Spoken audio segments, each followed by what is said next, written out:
साल 2020 में जो एडिबल ऑयल है यानी खाने का जो तेल होता है, खाद्य तेल, उसकी कीमत ठीक ठाक थी। लेकिन इस साल 2021 में इस खाने के तेल की कीमत काफ़ी ज़्यादा बढ़ चुकी है। अब अगर आप इस बारे में किसी से पूछेंगे तो वो बताएगा कि सोशल मीडिया में ऐसा बताया जाता है कि सरसों के तेल से कोरोना वायरस ठीक हो जाता है या फिर नींबू के रस से भी। इस कारण लोगों ने इसे खरीदना शुरू कर दिया और खाने के तेल की कीमत इतनी ज़्यादा बढ़ गई है। अगर आपको भी ऐसा लगता है तो ये बिल्कुल गलत है। इस कारण खाने के तेल की कीमत इतनी ज़्यादा नहीं बढ़ी है। खाद्य तेल की कीमत बढ़ने के पीछे बहुत से अलग अलग कारण हैं और वो भी इंटरनेशनल यानी अंतर्राष्ट्रीय कारण है। तो आज के इस वीडियो में हम तेल की कीमतें इतनी क्यों बढ़ गई एक साल के अंदर, उस बारे में विस्तार से जानेंगे कि इसके क्या क्या कारण हैं। पहले तेल की कीमत कितनी हुआ करती थी और आज कितनी है। भारत कितना उत्पादन करता है खाद्य तेल का, क्या भारत तेल का इंपोर्ट करता है या एक्सपोर्ट करता है, ये भी जानेंगे। और तेल की कीमत को कैसे कम किया जा सकता है वो भी बताएंगे इस वीडियो में। और इसके अलावा और भी बहुत कुछ जानने को मिलेगा आपको इस वीडियो में, तो वीडियो के अंत तक हमारे साथ बने रहिए। तो हेलो एवरीवन, यह बिनोमो ऑनेस्ट ट्रेडिंग ऐप ये एप्पल स्टोर और एंड्रॉयड दोनों में अवेलेबल है। यह बड़ी कंपनी जैसे गूगल और अमेजन के स्टॉक में इन्वेस्ट करना होता है। इसमें इनके स्टॉक की वैल्यू फोरकास्ट करनी होती है कि समय के साथ इनकी वैल्यू इंक्रीज होगी या डिक्रीज। देखो, जैसे कि मुझे अपने एक्सपीरियंस से लग रहा है कि स्टॉक की वैल्यू इंक्रीज होगी, इसलिए मैंने 700 रुपीज का फोरकास्ट अप पे कर लिया। अब थोड़ा वेट कर लो। यस, मेरा फोरकास्ट करेक्ट निकला। इसको हम आसानी से 24 घंटे के अंदर अपने बैंक या पेटीएम में विड्रॉ कर सकते हैं। इनका मिनिमम डिपॉजिट 350 रुपीज है, लेकिन हमारा प्रोमो कोड यूज करने से आपका डिपॉजिट डबल हो जाएगा। और डिस्क्रिप्शन लिंक से बिनोमो डाउनलोड करने पे आपको मिलेंगे 65,000 रुपीज डेमो अकाउंट में ट्रेडिंग प्रैक्टिस करने के लिए और डिफरेंट स्ट्रेटेजी ट्राई करने के लिए। सो वेट किस बात का, go and download Binomo honest trading, link in description. तो हमारे भारत में आमतौर पर 6 प्रकार के खाद्य तेल का इस्तेमाल किया जाता है, जिसमें सरसों का तेल, मूंगफली का तेल, डालडा यानी वनस्पति तेल, सोया तेल, सूरजमुखी यानी सनफ्लावर का तेल और ताड़का यानी पाम ऑयल, ये सबसे मुख्य है। और इनमें से आपके घर में कौन सा तेल खाया जाता है वो भी नीचे कमेंट करके ज़रूर बताएं। तो भारत सरकार की website department of consumer affair के मुताबिक पिछले साल मई 2020 से लेकर अभी तक यानी करीब करीब एक साल में इन खाद्य तेलों की कीमत 20% से लेकर 54% तक बढ़ गई है। अब इस इमेज को देखें। इसमें साल 2020 और साल 2021 में इनकी कीमत कितनी थी और उसमें कितनी बढ़ोतरी हुई है वो डेटा दिया गया है। जैसे ग्राउंडनट यानी मूंगफली के तेल में 20% कीमतें बढ़ी है। 2020 में 146 रुपये प्रति किलो था, जो आज 177 रुपये प्रति किलो हो गया है। सरसों का जो तेल है उसकी कीमत एक साल में 44% बढ़ चुकी है। 2020 में सरसों के तेल की कीमत 118 रुपये प्रति किलो थी, लेकिन आज इसकी कीमत 171 हो गई है। और सबसे ज़्यादा सनफ्लावर तेल की कीमत 54% बढ़ चुकी है, क्योंकि 2020 में इसकी कीमत 110 रुपये प्रति किलो थी, जो आज 172 रुपये हो गई है। और पाम ऑयल भी काफ़ी बढ़ चुका है, 54%, 87 रुपये से सीधा 137 रुपये प्रति किलो हो गया है। और जानकर बड़ा आश्चर्य होगा आपको कि इस साल मई महीने में इन 6 खाद्य तेल, जिसमें सरसों का, मूंगफली का, वनस्पति, सोया, सूरजमुखी और पाम ऑयल की कीमतें बीते 11 साल के उच्चतम स्तर पर पहुंच चुकी है। मतलब बीते 11 साल में भारत में खाद्य तेल की कीमत इससे ज़्यादा कभी नहीं हुई जितनी अभी है। अब आप सब जानते ही हैं कि महामारी के दौर में एक तरफ लोग बेरोजगार हो गए हैं, लोगों की सैलरी कम हो गई है, और दूसरी ओर खाद्य तेल की कीमतें आसमान छू रही है, बढ़ती ही जा रही है। लेकिन इसके कारण क्या है? तो बहुत से कारण हैं, एक एक करके हम सभी के बारे में जानते हैं। तो इसमें पहला कारण है इस्तेमाल ज़्यादा होने लगा।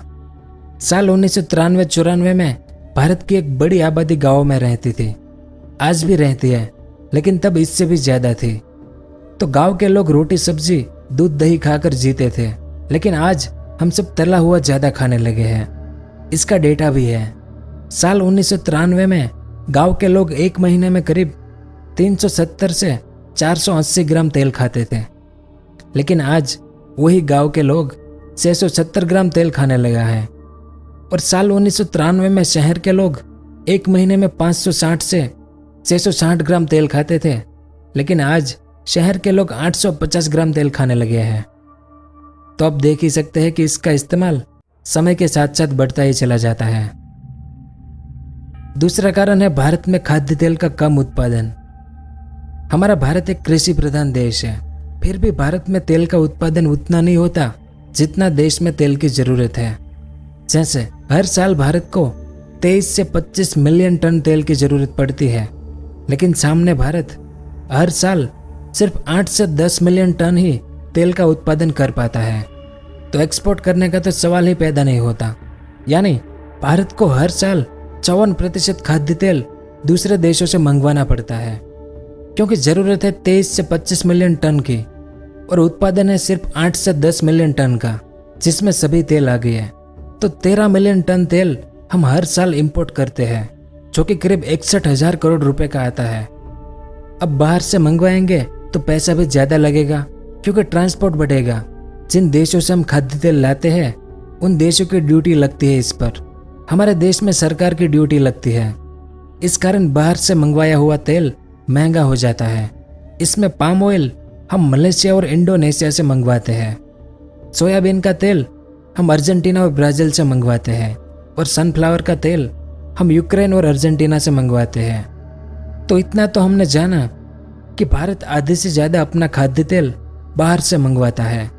इसका मतलब ये हुआ कि उन देशों में अगर तेल की कीमतें ज़्यादा हुई तो इसका भुगतान भारत को भी करना पड़ेगा। इस कारण भारत में भी तेल की कीमतें बढ़ जाती है।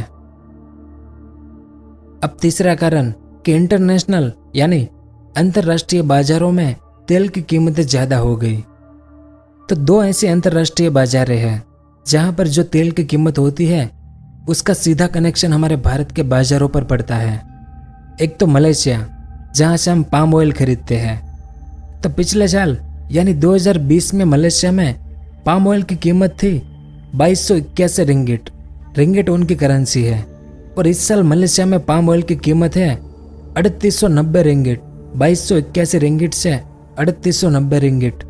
अब भारत मलेशिया से पाम ऑयल मंगवाता है तो भारत को भी महंगा ही पड़ेगा ना। दूसरा बाजार है शिकागो बोर्ड ऑफ ट्रेड यानी सीबोट। इस बाजार से भारत सोयाबीन का तेल मंगवाता है। तो साल 2020 में इस बाजार में सोयाबीन के तेल की कीमत थी $306 और आज 2021 में इसकी कीमत है $560। एक साल में $306 का तेल $560 का हो गया। अब भारत यहाँ से मंगवाता है तो भारत को भी महंगा ही पड़ेगा ना। अब आपके मन में ये सवाल उठा होगा कि मलेशिया और सीबोट इन दोनों बाजारों में तेल की कीमत क्यों बढ़ने लगी है। तो इसका जवाब आपको अगले कारण में मिल जाएगा। अगला कारण है एडिबल ऑयल का फ्यूल में इस्तेमाल। अब तक हम गाड़ियां चलाने के लिए सिर्फ पेट्रोल और डीजल का इस्तेमाल करते थे, है ना। लेकिन कुछ समय से हम गाड़ियां चलाने के लिए एडिबल ऑयल का भी इस्तेमाल करने लगे हैं। तो जो फूड ऑयल था वो अब फ्यूल ऑयल बनने लगा है। इस इमेज को देखें। ये जो बस है ना वो सोयाबीन के तेल से चलती है। अब इसमें सीधा सोयाबीन का तेल नहीं डाला जाता। इस तेल की पूरी प्रोसेस होती है, जिसके बाद ये तेल पेट्रोल डीजल की तरह एक तरह का फ्यूल बन जाता है, जिसे बायोडीजल कहते हैं। क्योंकि प्रदूषण को रोकने के लिए दुनिया के कुछ कुछ देश बायोडीजल का इस्तेमाल करने लगे हैं, जिसमें अमेरिका और ब्राजील दोनों देश इसकी शुरुआत कर चुके हैं। तो जो तेल खाने का था वो फ्यूल में भी इस्तेमाल होगा तो उसकी डिमांड बढ़ जाएगी बाजार में, जिस कारण उसकी कीमत भी बढ़ेगी। क्योंकि अब तक दुनिया भर में ट्रांसपोर्ट जो होता था वो पेट्रोल, डीजल और सीएनजी गैस से होता था। लेकिन ये सभी फ्यूल रिन्यूएबल फ्यूल नहीं है। इसका इस्तेमाल हम दोबारा नहीं कर सकते। इस कारण अब दुनिया के विकसित देश रिन्यूएबल फ्यूल की तरफ पलायन करने लगे हैं और तेल की कीमत बढ़ने का ये सबसे बड़ा कारण है। अगला कारण मलेशिया में मजदूरों की कमी। अब भारत सबसे ज्यादा तेल मलेशिया से इंपोर्ट करता है। Palm oil. और जब से कोरोना वायरस आया है तब से मलेशिया में मजदूरों की कमी हो गई है। ज़्यादातर मजदूर पाम ऑयल की खेती छोड़कर अपने अपने घर चले गए हैं, तो इस कारण पाम ऑयल बहुत कम मात्रा में बाजार तक पहुंच पाया। अब जिस चीज की कमी होगी उसकी कीमत भी बढ़ेगी ही। अगला कारण है ला नीना इफेक्ट। तो ला नीना इफेक्ट जो एक प्राकृतिक घटना है जो हर 3 से 5 साल में आती है मलेशिया, इंडोनेशिया, इन सभी देशों में। और ये साल है ला नीना इफेक्ट का। इसमें समुद्र से ठंडी हवाएं आती है जिससे पाम ऑयल और सोयाबीन की फसल का उत्पादन कम हो जाता है। इसके अलावा और भी बहुत से छोटे छोटे कारण हैं, जैसे इस साल की शुरुआत में चाइना ने भारत से बहुत बड़ी मात्रा में तेल खरीदा था और इस साल से मलेशिया और इंडोनेशिया दोनों सरकार ने पाम ऑयल पर एक्सपोर्ट ड्यूटी बढ़ा दी है। तो ये सब कारण है खाद्य तेल की कीमत बढ़ने के।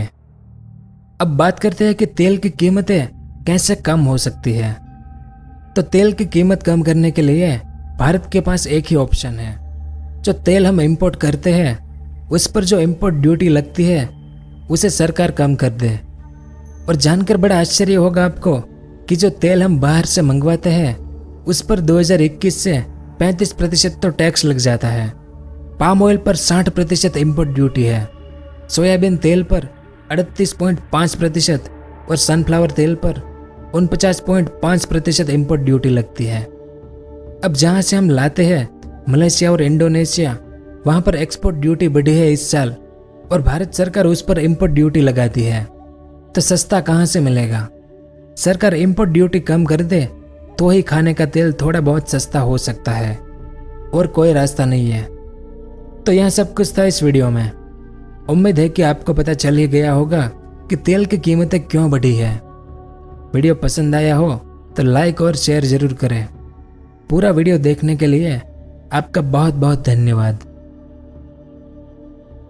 अगर आपको इस तरह के इन्फॉर्मेटिव वीडियो देखना पसंद है तो हमारे इस चैनल को सब्सक्राइब करें और हमारी नई वीडियो सबसे पहले देखने के लिए इस बेल आइकन को भी जरूर दबाएं।